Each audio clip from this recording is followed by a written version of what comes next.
من فترة مش كبيرة دخلت محل وعجبني جاكيت فيه، وللأسف ما كانش معايا حق الجاكيت ده، أو بالمختصر المفيد الفلوس اللي كانت معايا لو كنت اشتريت الجاكيت بيها ما كانش هيبقى معايا فلوس تاني. فساعتها مشيت وزعلت واتضايقت واتأثرت وقلت كانت فرصة وعمرها ما هتتعوض تاني، لأن سعر الجاكيت عجبني جدا وكان حلو جدا بالنسبة لي. تلف الأيام وتدور الأيام ويعدي شهر وأرجع تاني لنفس المحل لسبب ما، مش لسبب الجاكيت خالص. ألاقي الجاكيت سعره نزل النص، يعني لما كنت هاخده نزل نص سعره، وبدل ما كنت هاخد جاكيت بالسعر القديم أخدت اتنين بنفس سعر الجاكيت الأولاني.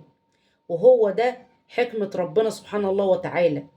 وعسى أن تكرهوا شيئا وهو خير لكم، وعسى أن تحبوا شيئا وهو شر لكم، والله يعلم وأنتم لا تعلمون. ارضى دايما بحكمة ربنا بقضاء وقدره، وما تزعلش لما ربنا يحطك في موقف لعل وعسى هيكون أكبر خير ليك وانت مش داري.